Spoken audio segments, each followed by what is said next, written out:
Amin'ny anaran'i Jesosy Kristy Tompo no irabanko anareo rehetra izay miaino sy manaraka ny fandarana azo antoka fanavoto amin'i Kristy na aiza na aiza misy anareo.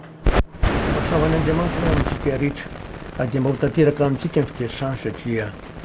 ny fikasan'Andriamanitra sy ny tena planiny dia le teny manao hoe fa toy izao no nitiavan'Andriamanitra zao tontolo izao nomeny ny zanany lahatokana mba tsy ho very rehetra mino azy fanana fiaina mandrakizay. Fa Andriamanitra tsy naniraka ny zanaka ho amin'izao tontolo izao ka nameloko zao tontolo izao fa mba hamonjeny izy zao tontolo izao. Dia nanao tsara zany fa mba tokantsika voavonjy tsy ho very fa hanana fiaina mandrakizay. Zay ny tena tongavan'i Jesosy ary zay indrindra ny antony hanambarana hitoriana sy fanazavana ny tenin'Andriamanitra araka n'izao fandarana azo antoka fanavoto amin'i Kristy sy tanterahako ny mpitandrina sy sofinirina Ramboarsona. Satria ny tenin'Andriamanitra no dinihina sy azavaina hivavaka atsika. Saotra anao zahay Andriamanitra fa no fahasoavanao sy famindramponao dia miaino anay sy manamara ny teninao amin'ny alalan'i Jesosy Kristy Tomponao zay mbola mifonao anay mivavaka atsetonona eo amin'ny tanakavanao mitondra ny rano. No enonao izy dia tianao koa ny rano fanatitra fampionam-patezerana, fanatitra no niota ary koa fanatitra fampihavanana. Ka doanao ny dera ho anao saotra ny voninahitra amin'izay atao rehetra amin'ny anaran'i Jesosy Kristy Tompo, saotra Andriamanitra. Amen. Alleluia. Fanazavaintsika teto ny amin'ny hoe atao batisa amin'ny anaran'ny Ray, zanaka ny fanamasina. Fanazava tamintsika hoe nahoana no atao batisa amin'ny anaran'ny Ray sy ny zanaka, satria tokony ho fantatry ny olona atao batisa mihitsy inona ny antony vanazy sy ny hoe fanamasina. Ary efa hamarana ny amin'ny hoe fanamasina tsika izao satria zany indrindra no tena zava-dehibe fa tokony ho fantarina zany. Ny teny farany zay novakitsika dia atao amin'ny Hebreo 10.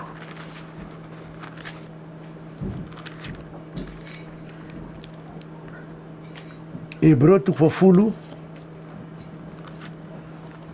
andininy 7 sy 20. Hebreo 10 andininy 7 sy 20 amin'ny anaran'i Jesosy Kristy Tompo. Ko amin'izany ry rahalahy, satria manana fahatokina hiditra ao amin'ny fitoerana maso isika nohony amin'ny rahan'i Jesosy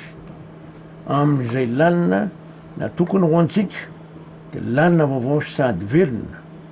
mamaky teo amin'ny efitra lamba teny lofiny. Isika dia mahita hoe Jesosy ny lalana azona miditra amin'ny fitoerana maso indrindra. Resaka fanamasina no mijerena ko Jesosy no nambara eto. Misy antony lehibe satria Jesosy rehefa niditra tao amin'ny fitoerana masina indrindra miaraka amin'io dia mena ny fanamasina. Ary zay indrindra no nandraisana hoe nahoana ro atao batisa amin'ny anaran'ny Ray, zanaka ny fanamasina rehefa amin'ny fanamasina tsika efa marina azy. Romanina 5. Romanina 5 ny andininy 5 izao ny fanambarana. Romanina 5 andininy 5 amin'ny anaran'i Jesosy Kristy Tompo manao hoe ary ny fanantenana dia tsy mampahamenatra satria ny fanamasina zay nomena antsika nentiny nampidina ny fitiavan'Andriamanitra ho ao am-pontsika. Tsy vitan'ny olombelona no hiezaka hoe anana fitiavana araka an'Andriamanitra. Tiava fahavanonareo, manova saona zay mankala anareo, saora zay manozonareo, fa vaza misy ratsinareo araka voalaza amin'ny Lioka 1 andininy 7 zay. Lioka 1 andininy 7 Ary koa tenin'Andriamanitra manaova soa ary mampisambora aza kivy na amin'inona amin'inona. Lioka 1 andininy 5 misy an'izay. Ary aza manantena ny olona anonitra. Tenin'Andriamanitra mihitsy zany ka tiako vakiana satria maro ny olona no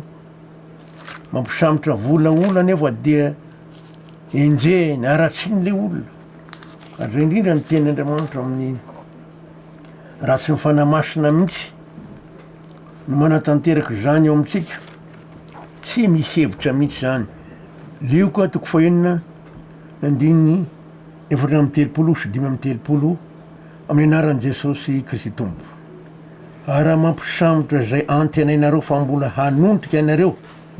inona moa no soa tokony ho azonareo? fonadian'ny mpanota azy mba mampisambotra ny mpanota handraisa ny toraka izany ray fa tiava ny fahavalonareo ary manaova soa de mampisambora ka zakivona amin'inona amin'inona de ho lehibe ny valim-pitianareo ary ho zanaky ny avo indrindra ianareo fa izy mora fanahy am'izay tsy misaotra sy ny ratsy fanahy. Zava-dehibe mihitsy ny tenyandriamanitra eto mampisambora azy manonteny olonanonitra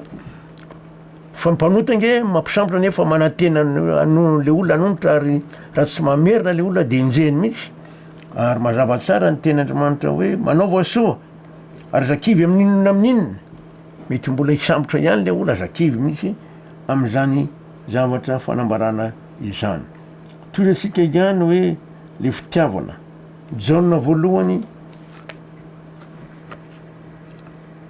ahoana no atanteraky fitiavana ao amin'io satria fanamasina no voalaza matanteraka le fitiavana ao am-potsika ka raha ohatra ka ny fanamasina no manatanteraka azy ao ny fon'ny olona de fitiavan'Andriamanitra ahoana ny natonga an'izany. Jaona voalohany toko faefatra andininy fahafito Jaona voalohany toko faefatra andininy fahafito amin'ny anaran'i Jesosy ry malala aoka ifankatia isika fa avy amin'Andriamanitra ny fitiavana ary zay rehetra tia no nateraka Andriamanitra sady mahalala an'Andriamanitra. Ny fitiavana de Andriamanitra satria Andriamanitra fitiavana ary zay indrindra le izy fa raha tsy tonga ao amintsika Andriamanitra tsy mety. Ahoana tonga Andriamanitra tonga ao rehefa miala no tamanandevo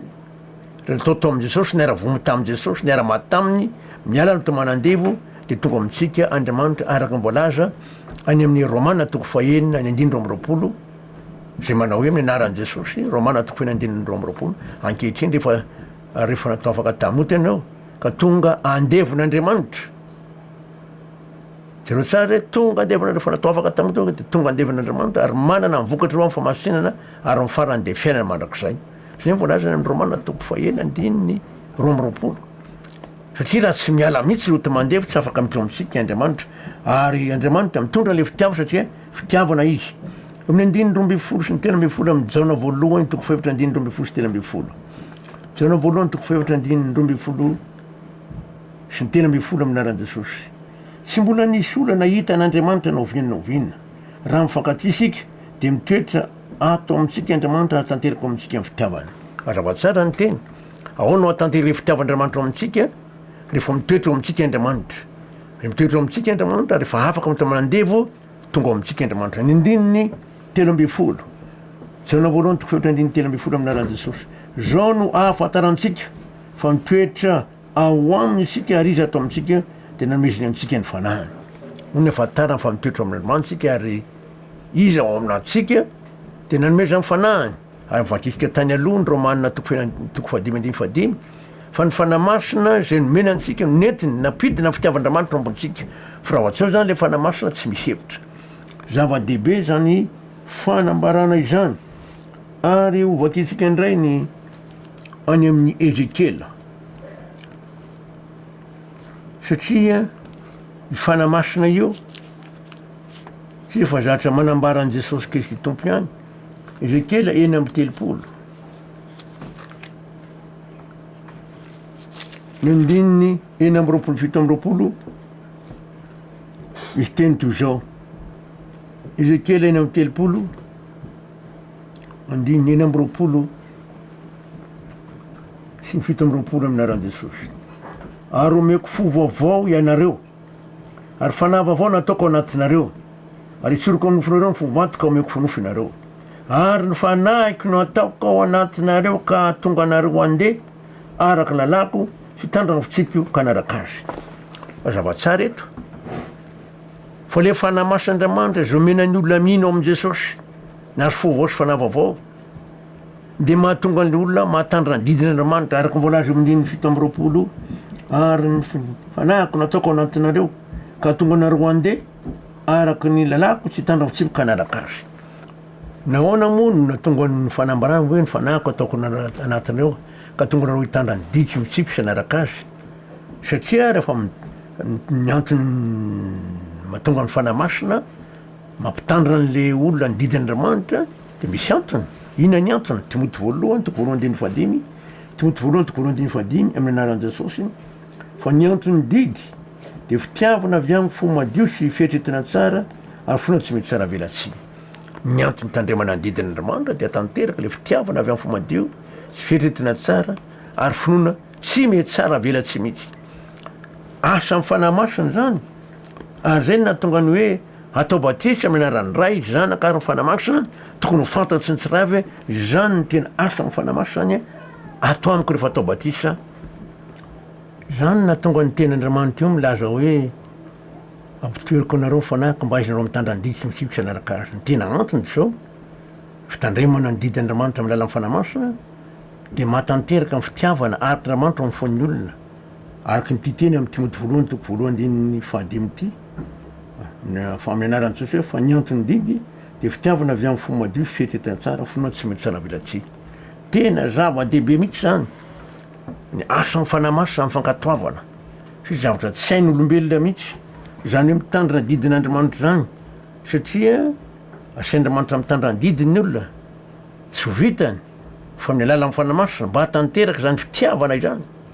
araka Andriamanitra. Zay nahatonga ny teny hoe avy amin'ny Andriamanitra ny fitiavana ka rehefa mitoetra ao amin'ny Andriamanitra tsika Andriamanitra ao amintsika de tanteraka amin'ny fitiavana amin'ny alalan'le fanahy masina satria manambara zany fa ao le fanahy masina. Afatany fa ao le fanahy masina mitoetra ao amin'ny Andriamanitra le olona mino amin'ny Jesosy le olona amin'ny Andriamanitra kosa mitoetra ao amin'le olona. Zay le teny hitatsika tao amin'ny Jaona voalohany toko faefatra ary ny andininy 12 sy ny 13. Tena zava-dehibe io. Ny Jaona voalohany toko faefatra ny andininy 9 sy 17. Jaona voalohany toko faefatra ny 9 sy 17 amin'ny anaran'i Jesosy manao hoe ary isika efa malala sy mino ny fitiavan'Andriamanitra antsika. Andriamanitra dia fitiavana ary zay mitoetra ao amin'ny fitiavana no mitoetra ao amin'Andriamanitra, Andriamanitra ho aminy. Zany no hatanterahany fitiavana amintsika. Jereo tsara le fanambarana zany hoe zany no hatanterahany fitiavana amintsika. Ao no hatanterahany fitiavana amintsika zay mitoetra ao amin'ny fitiavana no mitoetra ao amin'Andriamanitra ary Andriamanitra ho aminy. Rehefa hita maro le fitiavana araka Andriamanitra ao amin'le olona dia Andriamanitra mitoetra ho aminy ary izy mitoetra ao amin'Andriamanitra. Zany no hatanterahany fitiavana amintsika. Ary toetra ny 17 de milaza toy izao koa zany hoe mba anatsika fasina amin'ny andro fitsarana fa tahaka azy sika eto amin'izao tontolo izao. Fa tahaka azy sika eto amin'izao tontolo izao. Ny fitiavana mantsy mandefitra raha mahita mandinika ny tantaran'i Jesosy tsika. Raha olona nanendrikendrika azy, na nameloko azy, na naratsy azy, na misy tiamaina totondry, nandrora, tsy fahasorona tao amin'i Jesosy, tsisy fahatezerana tao amin'ny fony, tsy tafiditra misy fanakianana fanameloana na kely azy fa mpolotra tao aminy ihany fitiavana andreo olonandreo. Maika atizy zay le fitiavana araka Andriamanitra tahaka azy tsika eto amin'izao tontolo izao. De hoy Jesosy hoe raha io mamela ny elo fa tsy fantany izay ataony. Ahoana tanteraka zany vita ve zany amin'ny alalan'ny Andriamanitra velo ao aminantsika fa niala no tamanandevo miditra amintsika Jesosy ny Andriamanitra de tanteraka zay fa raha mbola tsy tonga ao t'Andriamanitra tsy misy hevitra mihitsy. Ary izany mazava-dehibe ny atao hoe asa amin'ny fanahy masina satria raha vao tsy ao le asa amin'ny fanahy tsy mety satria zany mba anantsika fanantenana fa ny fanahy masina nomena antsika dia nentin'Andriamanitra nampidina ny fitiavan'Andriamanitra ao ambontsika. Jerentsika indray ao amin'ny asa apôstôly ny zava-dehibe mihitsy ny ten'Andriamanitra mba ny asa amin'ny fanahy masina. Ny fanahy masina io dia mitarika ny olona ary zao mbola azo amin'ny asa apôstôly. Asa apôstôly toko 9 ary andininy 7 sy 3. Amin'ny anaran'i Jesosy manao hoe de hoy ny fanahy tamin'ny Filipo andeha manatona ka mankanesa amin'io kalesy io. Ary Filipo niazakazaka nankeo aminy dia nandre azy namaky teny tao amin'ny Isaia mpaminany ka nyteny taminy hoe moa fantatrao va zay vakinao. Filipo pitseny fanahy teneniny fanahy masina hoe mankanesa amin'io tandapa Etiopiana io.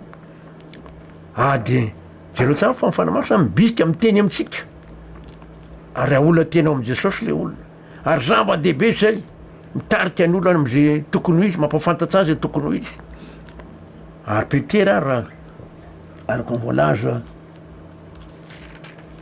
ao amin'ny asa apôstôly toko 10 de nyteny taminy keo ny fanamasina satria nahita fahitany izy cornely io tany antoky kasary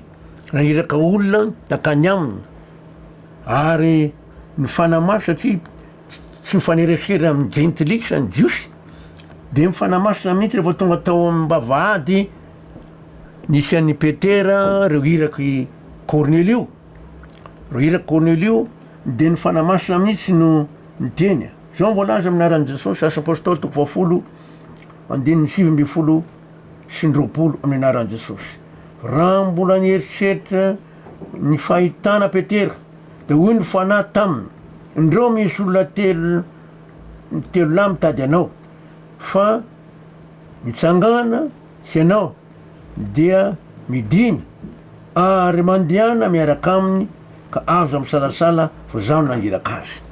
fanamasina eto miteny amin'ny petera mahavarina mihitsy a fanamasina no miteny ary mety miteny amintsika koa fanamasina ary mitarika antsika amin'ny lalaka tokony alentsika zay mazava-dehibe ny teny Andriamanitra ny hoe petera mihitsy ny tenen'ny fanamasina aza amin'ny salasala fa zany naniraka azy ary ajerentsika indray amin'ny Romanina toko 9 ilaina mihitsy zany manao fanamasina nefa tsy tonga ao mihitsy ny fanamasina raha tsy miala no tamanandevo tonga zanak'Androany tsika araky ny tendramanitra hoe satria zanaky ianareo de ny raha Andriamanitra ampontsika mifanahany zana miantso hoe abaray eo ilaina mihitsy zany a le anantsika amin'ny fanamasina ka raha tsy rehefa tonga zanak'Andriamanitra mariny tsika amin'ny fahafatantsika ny tendramanitra zay vao mitoetra amintsika amin'ny fanamasina ary zao ny ten'Andriamanitra amin'ny anaran'i Jesosy ny Romanina toko 9 ny andininy 7 Romanina toko 9 andininy 7 amin'ny anaran'i Jesosy fianareo tsy eo amin'nofo amin'ny fanahy raha ny fanah'Andriamanitra mitoetra ao anatinareo fa misy kosa tsy manana ny fanahin'i Kristy de tsy azy izy ilaina mihitsy zany le fanamasina raha tsy ao le fanamasina tsy any Jesosy loha tsy an'Andriamanitra loha zay nge mazava-dehibe le teny rehefa ny amin'ny Galatiana toko 7 andininy faha ena re lazaiko teo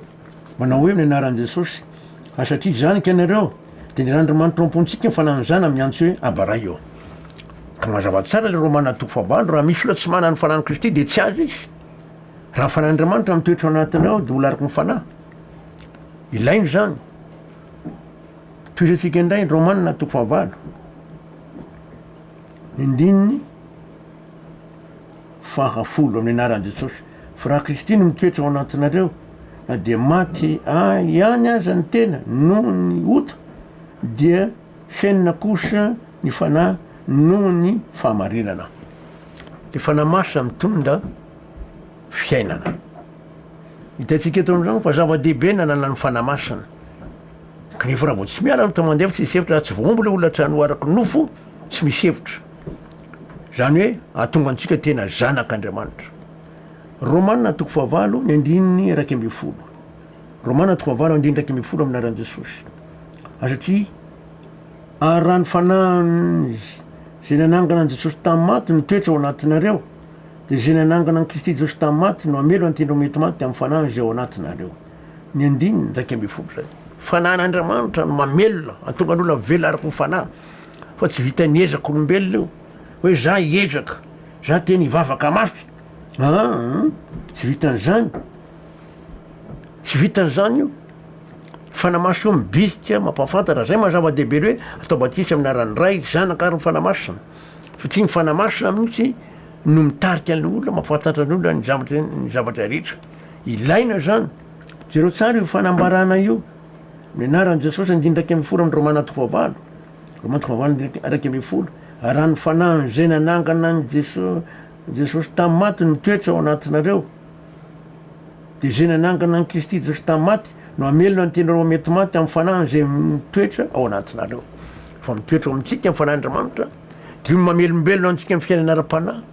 atonga antsika zovarim-barina mihitsy atonga antsika tena mazoto mivavaka ary mamaky ny baiboly ary fanamasina mibisika amin'ny tenantsika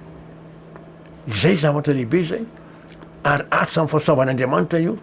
tsy misy afa-tsy ny fanamasika ihany no afaka manatanteraka zany zay no mahatonga ny hoe zay tariny fanahyn'Andriamanitra no zanak'Andriamanitra satria raha tsy tonga zanak'Andriamanitra tsika tsy mipetraka amintsika ny fanamasina ary raha tonga antsika zanak'andriamanitra de mino filazantsara natao tao am' jesosy na raha vony tam' jesosy na raha maty tam' jesosy miala no tamanandevo velo amitsika indray andriamanitra na jesosy zay no nahatonga ny hoe voombo miaraka am' kristy am'ny fijaliana tsy za tsy ny mivela fa kristy mivela tao anatiko galatiany toko faharoa andininy roapolo zay ary zay ivelomako ankehitriny eo amin'nofo de ivelomako am' fonany zanak'andriamanitra efa tiaka naolotra ny tenany amonjy ah velo amitsika jesosy na mifanamasina satria jesosy eo tsy izy fa fanamasina na andriamanitra mihitsy satria andriamanitra de fanahy zay no fanambarana ty hoe zay tariny fanan'andriamanitra no zanak'andriamanitra zay mahazava-dehibe ty fanambarana amin'ny romana tovavalo andiny efatra ambe folo ty hoe ny anaran'i jesosy fa zay tariny fanan'andriamanitra no zanak'andriamanitra ilaina mihitsy mino an'izany ho raha atsika ihany ny ten'andriamanitra satria zava-dehibe ny fanambaranany soratra masina de zany fa tany ny fanan'andriamanitra io de manga fa miasa foana raha tamin'ny famoronan'andriamanitra namorona ny lanitra sy ny tany de zao ny fanoten'andriamanitra amy genesisy toko voalohany genesisy toko voalohany ary ny andininy voalohany sy faharoa genesisy toko voalohany de voalohany sy faharoa aminaran'i jesosy tamin'ny voalohany andriamanitra nary lanitra sy ny tany ary ny tany de tsy nitsendrika sady foana ary aizina tambon'ny lalina ary ny fanan'andriamanitra nanomba tambon'ny rano eo tsara fa tany amin'ny famoronana de fa niasa amin'ny fanamasina andrindra fa amin'ny famonjenantsika tena miasa io fanamasina io tsy izy fa andriamanitra mihitsy miasa amitsika zay no mahatonga ny hoe atao batisy amin'ny aran'ny ray zanaka ary fanamasina tokony fataritsika mihitsy ny asan'ny ray ny asan'ny zanaka mahazanak'olonan'i jesosy ary ny asan'ny fanamasina zay velo amitsika zay no mahatonga ny olona mino mirere araky ny ten'andriamanitra vakiko indray mandeha satria le fanamaso am'le olona tsy izy nge fa jesosy ihany galatiana toko faharoa andininy roapolo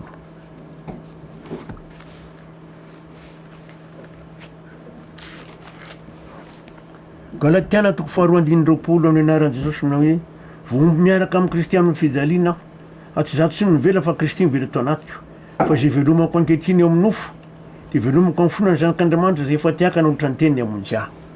zao tsara zany fantatsika tsara ny teny andriamanitra araka nyvoalaza ny korintianina voalohany toko fahatelo andiny eny ambe folo korintianina voalohany toko fahatelo andiny eny ambe folo aminaran'i jesosy mana hoe tsy fantatreo va fanteam-polon'andriamanitra ianareo any fanandriamanitra mitoetra ao anatinareo